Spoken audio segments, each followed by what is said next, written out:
Hello, and I hope you're having a wonderful day. I was inspired to create this video in response to a video produced by Discover AI called New Sonnet 3.5 Sonnet has a logic bug, reasoning error. And this caught my attention because isn't anyone who is in this space of AI really excited about a new release by Anthropic? And don't we want to see that the new releases are better than the old ones? And he's claiming that this has an inherent logic bug in it. Well, of course, that caught my attention. And he did a demonstration. He basically showed that this model, when given a set of rules that abstracts from its training so that it can't, have it can't cheat using its knowledge base. It has to rely only on its logic.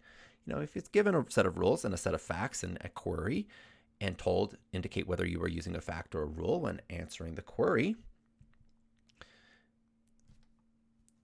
I lost my train of thought there, but I just want to say that he's trying to show that a model capable of logic would be able to do this. And he showed that Claude failed. So I don't want to go through the entire video and watch it because that's not really the point.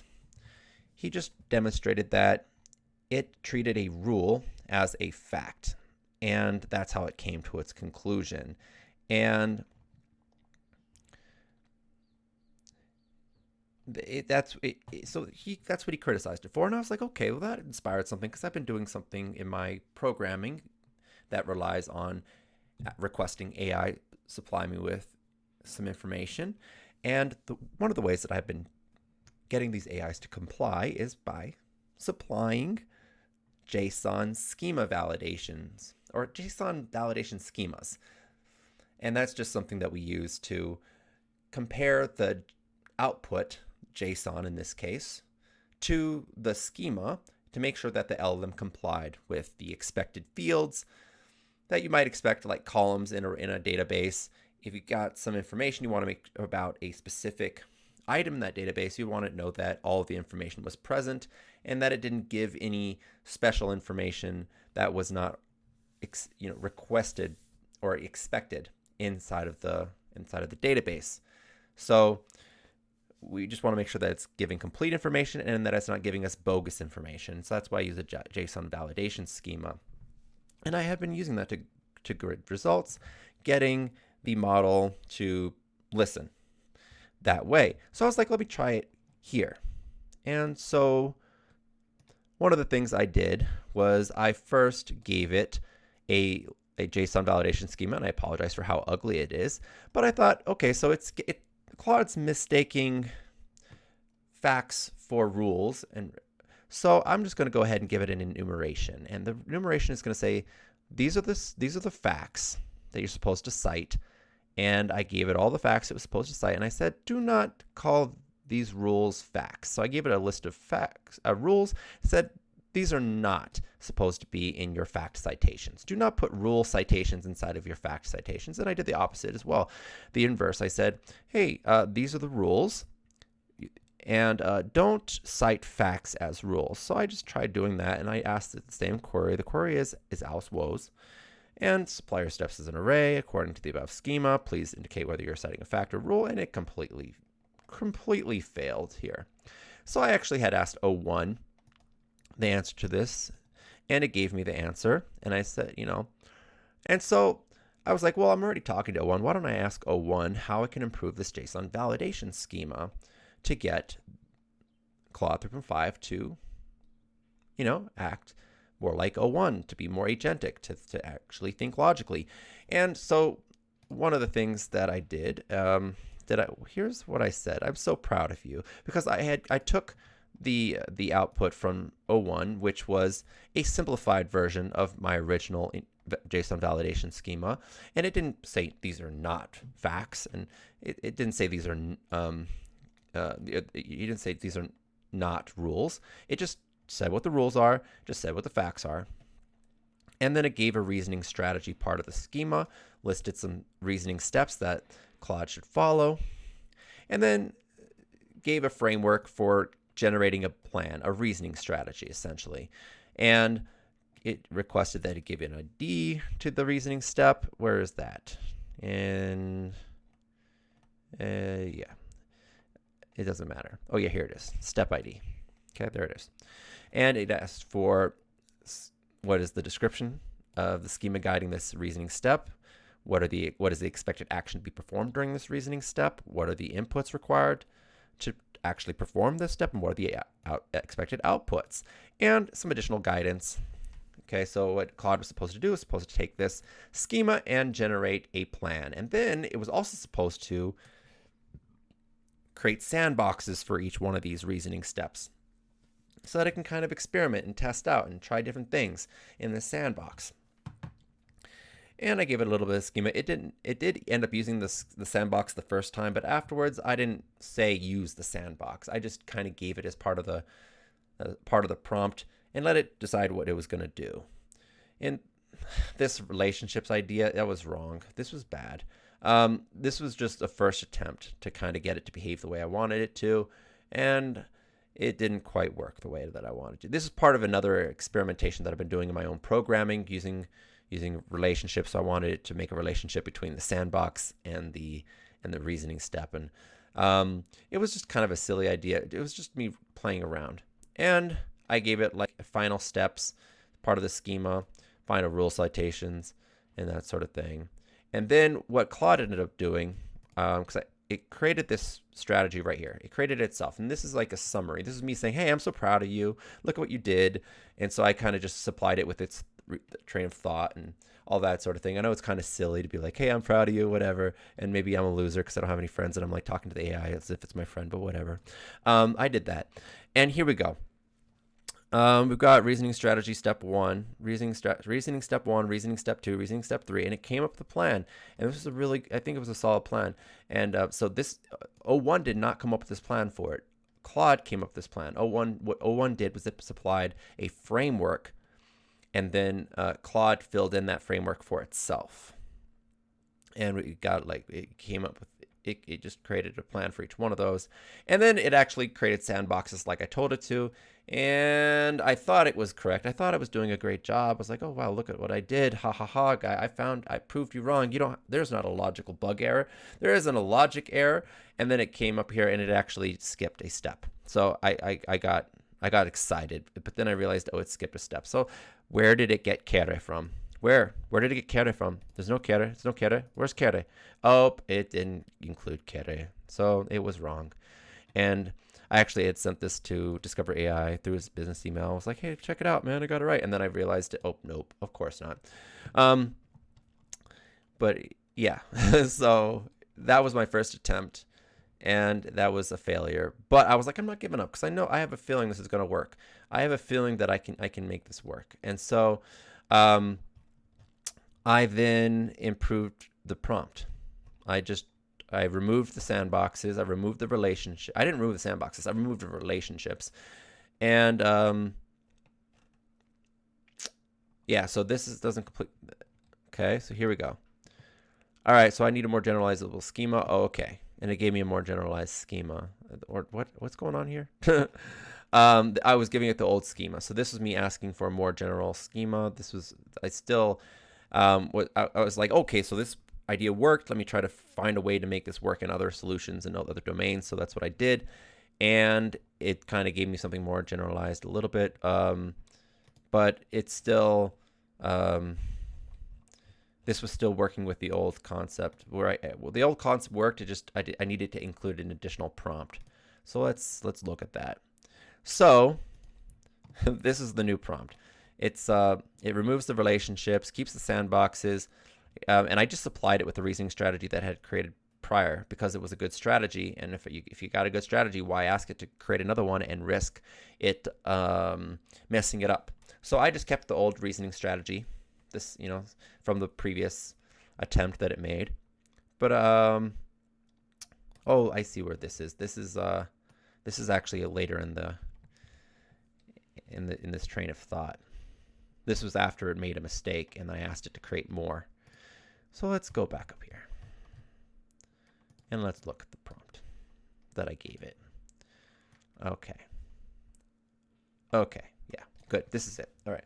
So, and then the thing I changed is I actually changed the way I prompted it. I didn't use the same prompt that Discover AI used. I said, using the above schema as a guide, thoroughly explore each reasoning step. By thorough, I mean do not move on to the next step until the current one has been fully and thoroughly explored. Be very meticulous. You don't have to go linearly through the process. Repeat steps again if you need to. If you feel that you need more information that a previous step could help you achieve, repeat that step. Again, be thorough, be meticulous. Everything is being done to answer the query. Is Alice Woes? And let me see. If I'm kind of curious if this is the one where it kind of got it wrong. Yeah, it did get it wrong in this one, which is important. It got it wrong, but I want to show you just how really amazing, even though it got it wrong, it still did a lot of really good things. So I just want to show you real quick what this looks like. So let's go ahead and copy that link and let's paste it. This is an artifact, and I will be sharing this in the description so you can kind of check it out for yourself. But what we've got here is a very, very, very reasonable, very structured attempt to answer this question, and it actually follows it. I said you don't have to be linear. It goes from 1 to 7, and then it goes to 8, and then it goes to 2. Okay, and you can check this out yourself. I really don't want to waste your time. If you're really curious, you can look at it, but I'm just going to show you where it made its first logical error. Okay, and I think I'll just do a search, and this is circular. There it is. Okay, boom. So this is where it made its first logical error, because what it did was it only looked at one of the rules that could have gotten hepe, and it didn't look at the other rule. And it said, oh, we have a circular dependency here with kere, and this is a circular dependency, but it didn't notice that there was another rule that did not have a circular dependency. So this is where it failed, and then it concluded, final analysis, we cannot conclusively establish that Alice's woes, the path is blocked by a circular dependency. And because I had already seen it succeed already, I told it that, you know what, I know you can do better than that. I know you can do better than that. You've been able to solve this before. I think you should give it another shot. And so, went and tried again. And we can check that out. Boom. Okay. So it's kind of starting off where it was before. It said, okay, and reconfirming base facts, refreshing our target path. We need if fum then woes, so we need to get fum in order to get woes. To get fum, we need kere and wope, so we need both kere and wope. So how are we going to get kere and wope? Great. Well, we're going to go ahead and reestablish the initial derivations. And again, you can just look at how it derived all of its derivations from before. You could see that it took it several steps to get its derived facts. It did that very systematically. And then, so it got all these derived facts little by little. And so now it's just kind of reiterating how it got those facts. I mean, it's not reiterating how it got it. It's just reiterating that it got those facts. So we're establishing the initial derivations. It summarizes how it got them. Alice's jack plus Alice's cone got us this rule, triggered this rule, which got us Stokes. These facts triggered this rule, which got us this fact. And then again, it's saying it's Alex's Stokes. We triggered another rule that got us this fact. And it just keeps going over and over again. And so far, so good. Current fact set after the first wave. Okay, here we go. Now we've got our derived facts. Great. Now we can start trying to solve this puzzle. Now we're doing the review of the kere path. Looking at the rule for kere, if hepe and tes and ag, then kere. Okay, so we have tes, we have ag, but we need hepe. For hepe, we have if ag and rif and kere, then hepe. But wait, there's another rule for hepe. If nup, then hepe. And for nup, if tes and vepe, then nup. Now we can create a new chain of derivation. We already have tes, we already have vepe. Therefore, Alice's tes plus Alice's vepe triggers the rule if tes and vepe, then nup. Therefore, we have nup. Alice's nup triggers the rule if nup, then hepe. Therefore, we have hepe. Alice's hepe plus Alice's tes plus Alice's ag gets us the rule if hepe, triggers the rule if hepe and tes and ag, then kere. Therefore, we've got Alice's kere. Alice's kere plus Alice's wope triggers the rule if kere and wope, then fum. Alice is fum. If Alice is fum, that triggers the rule. If fum, then woes, therefore Alice is woes. And this is the right sequence of events. This is correct. And I did have to tell it, hey, you got it wrong. Try again. Reassess your conclusions. And it did. And it got it right. And it didn't take more than one request to make it, reassess its logic. Okay, so this is an example of it doing it in one go. I gave it, just in case it got it wrong again, I kind of gave it some steps to perform. I asked Claude to create its own steps for itself in case it got it wrong. I did that over here. I was like, hey, what can you do to kind of fix that? And it kind of gave me some things to work with. I was like, RSA 10A, RSA 10B. So it came up with its own steps. If it thought it came up with a blocker, or it found something that kind of undermined its whole point. And I wanted to show this one off because it's just a very beautiful presentation. That's all I really wanted to show you for this. It got it right the first time. It didn't get a chance to test out its new prompt that would help it to correct itself, or to just verify that what it thought was wrong isn't wrong, or actually is in fact correct. But I just thought it was a beautiful presentation. You can just check it out for yourself. And I'm going to supply all these artifacts in the comment section. So I just thought it was a beautiful presentation. Like, let's look here. So if iter index, then wope, triggered, new fact, Alice is wope. I just thought that was a beautiful presentation. And again, it just got it right. Alex is jag and cone. Alex is thokes. Alex is duvet, therefore Alex is dax. Drive thokes, Alice is vepe. Known Alice. Yeah. So you can just look at this out yourself, and you can see that it got it correct again the first time. So just so that we're not, it doesn't look like I'm manipulating things, we're just going to go ahead and try to repeat this, and let's see what happens. It might be a two-parter, because I tried repeating this before. It's like, well, I got this far. Do you want me to keep going? And I'm like, yeah, please keep going. Don't stop there. Don't stop. And oh, this is an old prompt. Let's get the latest prompt. Boom, boom, boom. All right. Okay. So let's try to get the latest prompt, the one with the error correction. Because maybe we'll get a chance to see it correct itself. That would be amazing if we get to see it correct itself. That would be so cool. All right, where is it? Where is it? Where's all this stuff at? Okay. I'm losing track of my stuff here. Okay. Let's check this out. How did I lose track?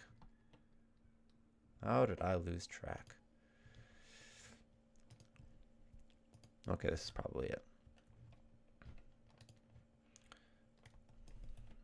Okay. Boom, this is it. All right, I was starting to lose my mind here. I was like, where did it go? Let's copy it. And let's go and start a new chat, and let's see what it can do. I'm just going to paste the prompt. I'm just going to press enter, and we're going to see what it does. Maybe it gets it right the first time. Maybe it makes a mistake and catches itself making that mistake. That would be so wonderful if it made a mistake, caught itself, and then fixed it. Ooh, man, that would be so wonderful. Let's see what it does. Kind of going pretty quickly here. Kind of behaving like it did before. I kind of like the way it looks here. I like the way it's showing up. And okay, let's see. Okay, final derivation chain. We have nup. Okay, great. All right. All right. So let's just see. Okay, so this is the conclusion that it came up with. The complete chain of reasoning that gets us there is from initial facts, jag to cone. Jag plus cone gives us thokes. You can kind of just check this out for yourself. But how do we get kere? Where's kere? From hepe, tes, and ag, we got kere. See, you didn't skip it this time. So you can just kind of check it for yourself. And I'm going to go ahead and publish this link, and we're going to copy it. And I will just go ahead and share all of these artifacts in the comments section. So I really hope you enjoyed this video, and I hope you are reassured that Claude does not necessarily have a logic bug, that it's really just about how you present the query, the problem to Claude, so that it can solve the problem agentically and within the given framework. So you have to give it permission to act agentically, and you have to give it a framework within which to perform the task. And yeah, I hope you experiment and have some fun with this on your own, and try it with ChatGPT. It doesn't work. It doesn't work. Um, oh my goodness! I just realized there is an Easter egg in this video, but that is just what happens when you create a video out of nowhere, and yeah, I I look forward to hearing your thoughts on this. See ya.